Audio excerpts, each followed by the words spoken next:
Saludos, sea bienvenido a una nueva entrega de Tablero de Ideas, el programa donde usted podrá conocer todo lo que acontece en materia del juego ciencia en Cuba y más allá de nuestras fronteras. Doy la bienvenida al maestro FIDE Danilo Vuela Valdepinos. Un gusto.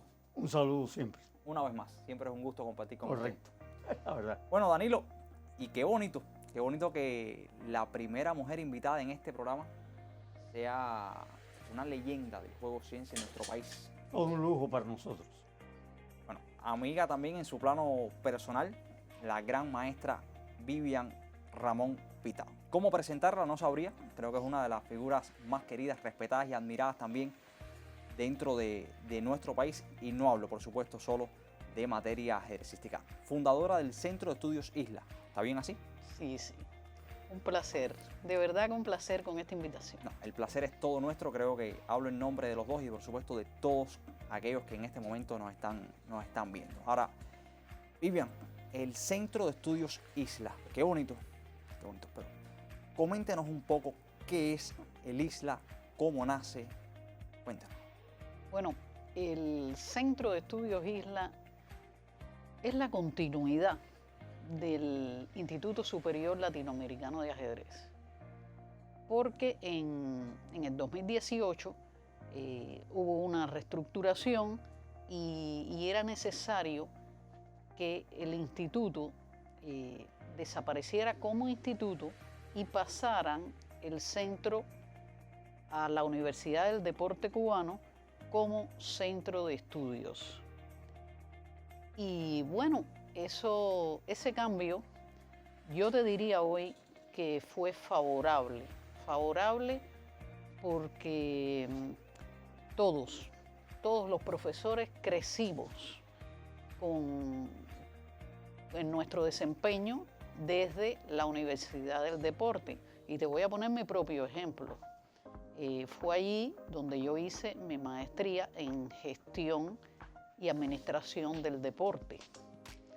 Entonces todos crecimos, pudimos formalizar algunos proyectos y bueno, es una continuidad, porque muchos de los proyectos que entonces hemos formalizado no son más que trabajos que ya desarrollábamos dentro del Instituto Superior Latinoamericano de Ajedrez. Bueno, ahora Vivian, coméntenos un poco también de ese primer día en el Centro de Estudios Isla, ¿cómo fue? Mira, en el 2018 se produce el traslado hacia la universidad. Pero entonces vimos la posibilidad de reedificar un aula y convertirla en el aula especializada de ajedrez Ernesto Che Guevara.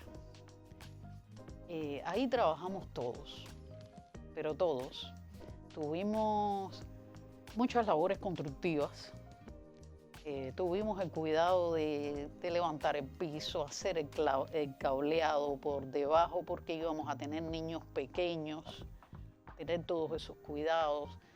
Te voy a decir que cada profesor y cada estudiante trabajó en esta obra y bueno, tuvimos un aula de la que hoy estamos muy orgullosos.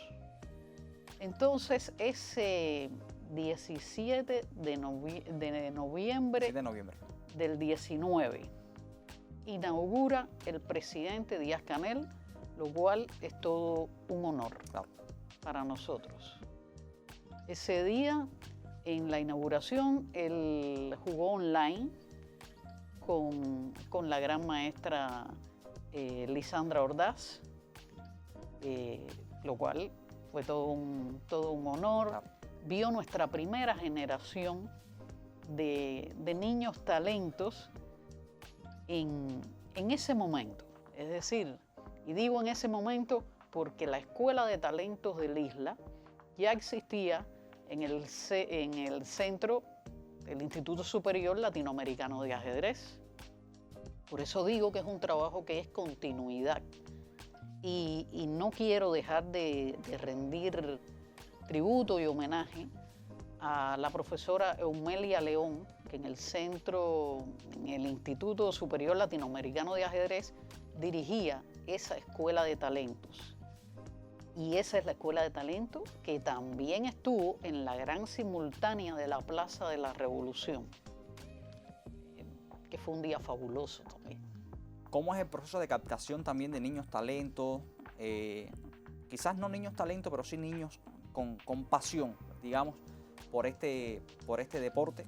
¿Cómo funciona? ¿Qué tiene que hacer un niño para formar parte del Centro de Estudios Isla? Hoy con tantos niños que sueñan con jugar ajedrez. Mira, desde que nosotros llegamos, tuvimos una máxima.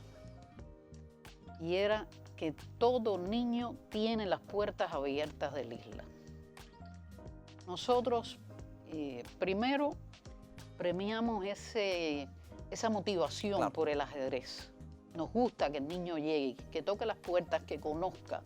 Y después, bueno, después avanzarán más los que tienen más disposición, más talento. Pero para mí el primer talento es motivación. Eso le iba a decir, disposición o talento. ¿Con qué se queda Vivian Ramón? Una voz autorizada dentro del mundo del ajedrez. ¿Con qué se queda usted? ¿Qué usted le premia más a un niño? Disposición. Disposición. Esa motivación. Mira, el profesor de ajedrez, su primera tarea es motivar al niño a jugar ajedrez, más que otra cosa. Y los profesores de ajedrez decimos, meterle el bichito en la sangre, que cuando el bichito entra, no se quita ni a los 80 años. Profe, y con ese claustro de profesores también que tienen ustedes, yo creo que es muy difícil que no le entre ese bichito del que usted habla. Porque también hay que hablar del Fajardo, pero yo creo que también hay que hacer una justa mención a ese enorme claustro de profesores que se entrega diariamente también, día a día, con esos niños. Sí, se hace un gran esfuerzo y los niños van avanzando. Es decir, hay varios grupos. Hay un grupo de niños pequeños que atiende el profesor Arteaga y bueno, en determinados momentos los he atendido yo. Hay un grupo más intermedio que atiende el profesor Ramón y el grupo que atiende el profesor Danilo, que es el más avanzado. Y te digo algo, niño que entra al Isla, no se va. Danilo, usted también tiene su historia dentro del Centro de Estudios Isla. No es fundador, pero sí ha pasado gran parte, formando parte de este, tengo que ponerle adjetivos, de este hermoso proyecto.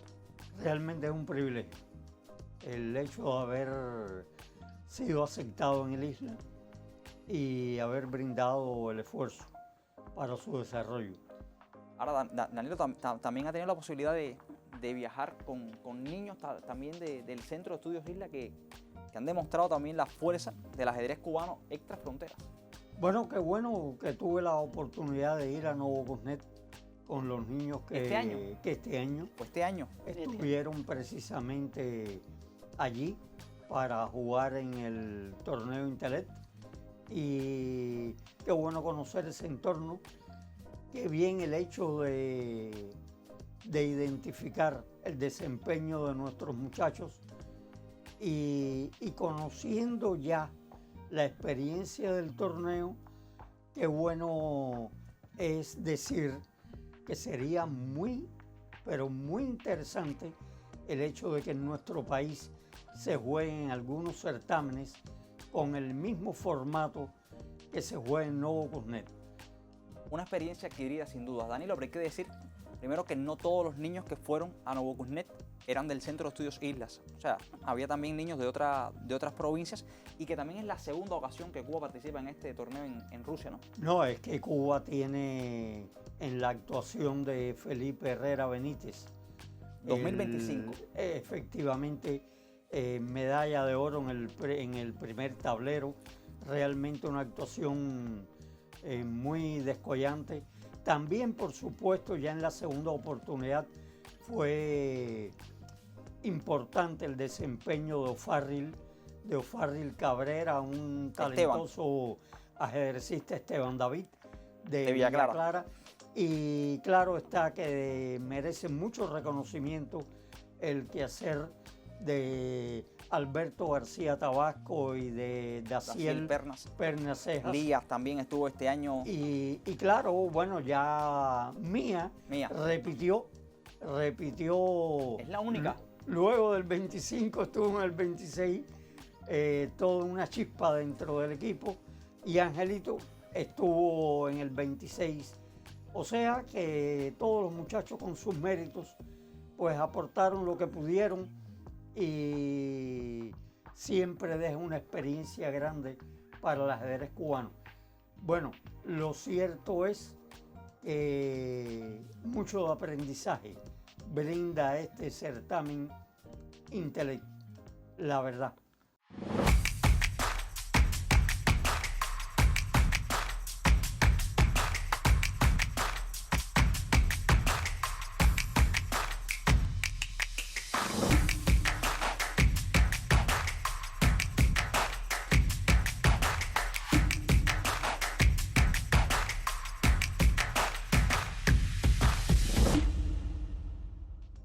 Vivian, una pregunta quizás difícil para usted, pero creo que la hemos conversado en ocasiones anteriores. Jugar ajedrez, conocer países también, culturas, o enseñar a estos niños, verlos crecer y verlos también. Hay que volver a retomar la frase, como le entra el bichito y como se enamoran de este juego. ¿Con qué se queda usted? Con la enseñanza. Es Porque lo usted que, es una apasionada es lo que más disfruto. Realmente, mira, ver que uno formó un niño desde que tenía 4 o 5 años y después se te convirtió en un gran maestro, pero además ese gran maestro se convirtió en un gran entrenador y tú dices, bueno, realmente ha valido la pena. Y yo siempre he desarrollado mucha confianza con mis alumnos y me siento con ellos rejuvenecida, realmente. Me quedo con la enseñanza, aunque me gusta jugar. Claro, de hecho sigue jugando, no tanto como antes, pero todavía juega sus torneos de vez en vez.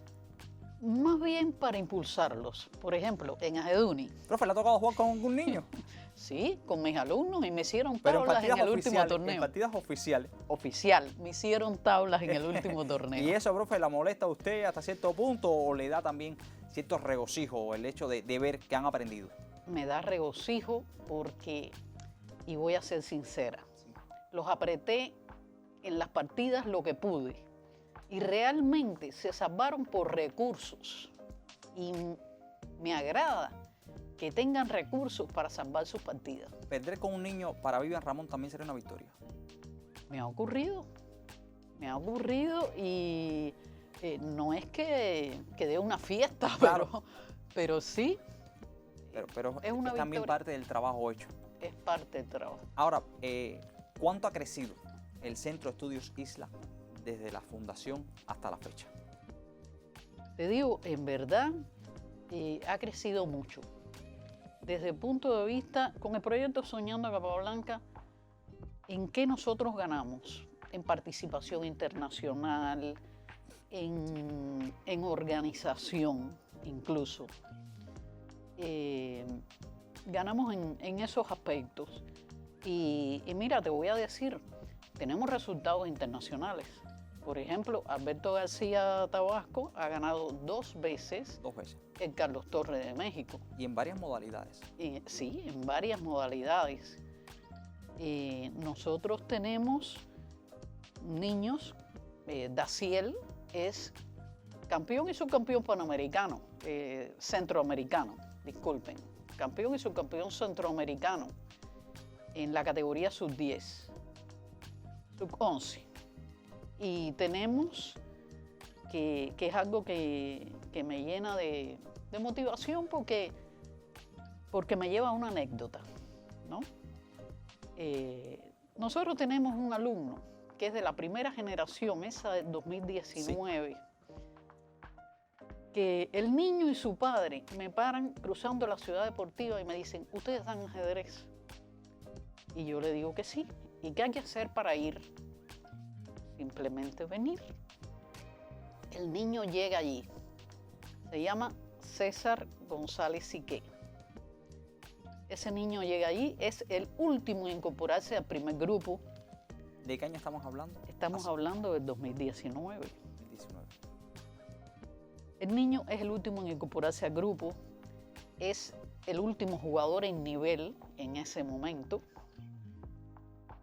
Y este año participa en el Centroamericano de Costa Rica y es campeón en las modalidades blitz y rápidas.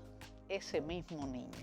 Bueno, ya lo decía usted, más que talento, la voluntad, el empeño y por supuesto que también trae grandes premios. Vamos a hacer una breve pausa y vamos a disfrutar en esta conversación con una leyenda del ajedrez en nuestro país para ver cómo es el desarrollo del juego ciencia en Armenia, un país de Europa con muchísima fuerza.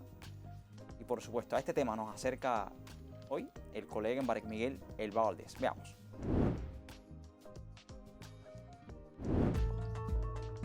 Desde 2011, el ajedrez es una asignatura obligatoria en las escuelas primarias de Armenia. El proyecto ha sido planificado muy escrupulosamente y se ha puesto en práctica de manera sistemática. Al final del año escolar, los alumnos participan en una especie de olimpiada de ajedrez de escolar de primaria. Entre los años 2014 y 2015 la jugaron 15.000 alumnos. El iniciador del proyecto fue el gran maestro Smat Leputian. Antes de poner en práctica el proyecto, el Putian y sus compañeros viajaron por las ciudades de Armenia y también se acercaron al campo para así llegar a la mayor cantidad posible de ajedrecistas entre 18 y 55 años para formarlos como entrenadores y monitores de ajedrez. Se realizaron muchos talleres para formar a los profesores. Al final, fueron más de 2.500 personas las que recibieron certificados oficiales como entrenadores de ajedrez. En una segunda fase, unas 1.600 escuelas primarias recibieron tableros, piezas, relojes, mesas y libros. En todos los centros hay competiciones de ajedrez internas y también se disputan pruebas contra otros distritos y comunidades del país. Gracias al proyecto del ajedrez en los colegios, un gran % de la población sabe jugar al ajedrez en Armenia. Antes, los padres querían que sus hijos fueran estrellas del fútbol, boxeadores o quizás médicos. Ahora muchos quieren que sean campeones de ajedrez. En Barak Miguel Elba Valdés, especial para Tablero de Ideas. Bueno, ya veíamos el desarrollo que ha alcanzado y cómo es el funcionamiento en este país europeo del ajedrez. Y por supuesto que historias como esta las hay en muchos países. Ya veíamos también parte de la historia en nuestro territorio. Y por supuesto que en la India, en Rusia, en China, muchísimos países podríamos estar mencionando y la lista sería extensa. Pero ahora en este ámbito, en este momento dedicado al ajedrez extra frontera, Danilo, hablemos de los niños talentos. Toda vez que el programa de hoy es dedicado a los practicantes más jóvenes de este deporte, ¿qué nombres podríamos estar mencionando aquí a la hora de hablar de estos niños? Si hay que decir niños talentos del ajedrez fuera de Cuba. Bueno, primero uno dice, el Isla tiene el mérito. Por ejemplo, antes de que se hiciera el libro de los niños prodigios del ajedrez, o el tabloide, o el curso de los niños prodigios del ajedrez, se conocían en el mundo a Morphy, a Capablanca, a Rechesky, a Arturo Pomar, hasta Judith Polgar, después de pasar por Fischer, por ejemplo. Una pausa en Capablanca, 4 años ya sabía mover las piezas, sin duda yo creo que muchísimo mérito para nuestro José Raúl Capablanca. No, tremendo, te puedes imaginar lo que son los teletipos. Vamos rápidamente con en aquel momento los telégrafos, claro. Hablando, diciendo cuánto de... Hay que defenderlo, hay que defender a nuestro José Raúl Capablanca y legitimarlo también su figura. Claro. Independientemente de esos nombres ya que nos antecedieron en este momento, Danilo, creo que hay varios niños que, pensando en el Faustino Oro, que tenemos que hablar de él en nuestro programa, a menos de que lo hayamos mencionado en programas pasados. Jan Schneider viene, por ejemplo, a jugar al Capablanca in memoriam. ¿Y quién es Jan Schneider? bueno, un muchacho maestro internacional, argentino también, y que solamente tiene 13 años. Y entonces uno dice, qué bueno el hecho de que en el grupo abierto del torneo Capablanca, pues esté Jan Schneider brindando su conocimiento, pero exhibiendo con su figura todo cuanto de ajedrez los nuestros también atesoran. Ahora, Vivian, hablamos de Schneider, hablamos de... No vamos a compararlo con Faustino Fausti. Lo comparan mucho con Messi. Dicen que Messi a su edad no tenía el talento que tiene Faustino aún, cuando uno es futbolista, otro es ajedrecista, pero bueno, las comparaciones siempre existen. El Dogmus con un nivel increíble y por supuesto hay un gran auge del ajedrez en categorías menores también en la India. ¿Qué le parece esto? Lo que está sucediendo con el ajedrez hoy. Eso también hay que analizarlo desde varios aristas, porque los niños a muy corta edad están desarrollando un talento increíble también. Mira, desde el libro que nosotros hicimos, seguido el curso de televisión. El curso de televisión primero, el libro después. Los niños prodigios del tablero. Ya nosotros estábamos hablando del fenómeno que se está dando hoy. Y creo que fuimos de los primeros en hablar de ese fenómeno. Y te voy a decir algo. Yo no creo tanto en niños prodigios como que el ajedrez se ha convertido en un deporte de desarrollo a temprana edad. Y así debe ser tratado. Por eso hay que ser más ambicioso, hay que bajar las edades, no la edad competitiva. Yo pienso que el ajedrez tiene la primera edad competitiva en 7, 8 años y es correcto. Es correcto porque antes el niño no está para ese ímpetu competitivo ni para soportar ese tipo de presión. Claro.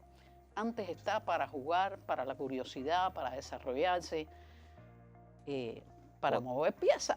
Para amar el ajedrez. Para amar el ajedrez. Podríamos dedicarle, por supuesto, un programa entero a los niños talentos, amén, de que hoy le hemos dedicado también en parte con el Centro de Estudios Isla, pero ir un poco más allá también y verlo desde varias aristas. Esto mismo que decía la profesora, la gran maestra Vivian Ramón, sobre las categorías en que se debe comenzar a practicar, en la categoría 7-8 años. Podríamos entonces analizar este tema.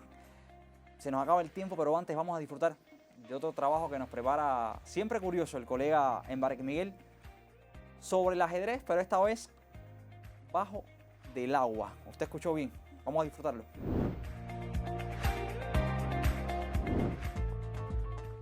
Existen variantes de ajedrez de todo tipo. Si bien la mayoría implica modificaciones de las reglas originales, como el Crazy House, que consiste en reemplazar piezas capturadas, o en el Grand Chess, donde se añaden nuevos trebejos, algunas intentan incluirlo en circunstancias muy inusuales, como el famoso Chess Boxing, donde se fusionan ajedrez y boxeo.